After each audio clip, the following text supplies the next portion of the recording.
Just in terms of what leaks, I mean, clearly at the Treasury, some very clever people sit down with their grid and they say, right, OK, we're not going to get full value on the day itself, so we'll release some stuff in advance, and that way we get, double our money, as it were.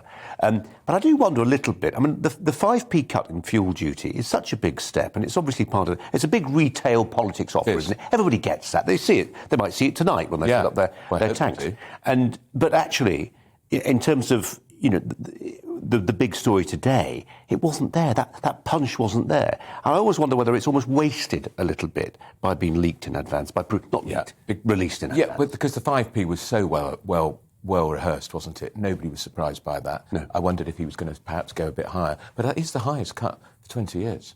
At the end of the day, he's got 83 billion on the credit card. That's what we're going to pay in interest this year. The OBR say the tax take is now at its highest since the 1940s. Yeah.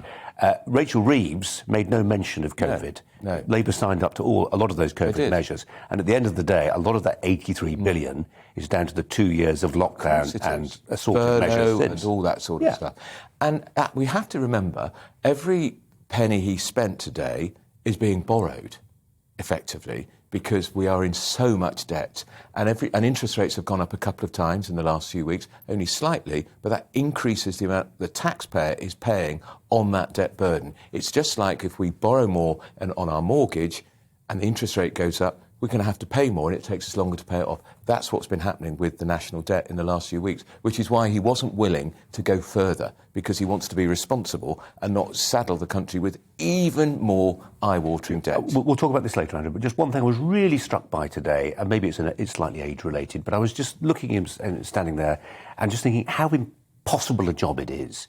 You make all these plans, you get all these projections, and then along comes COVID. You just about clear that obstacle, that tiger trap, and you think, OK, ducks in a row, and along comes war in Ukraine. Extraordinary, which has had the most huge impact already on fuel prices. Most corn that comes on our table in our food supermarkets comes from Ukraine, which is going to have a dramatic increase on food prices. So, and in fact, I would argue the war is going to be more severe for our personal household incomes than COVID.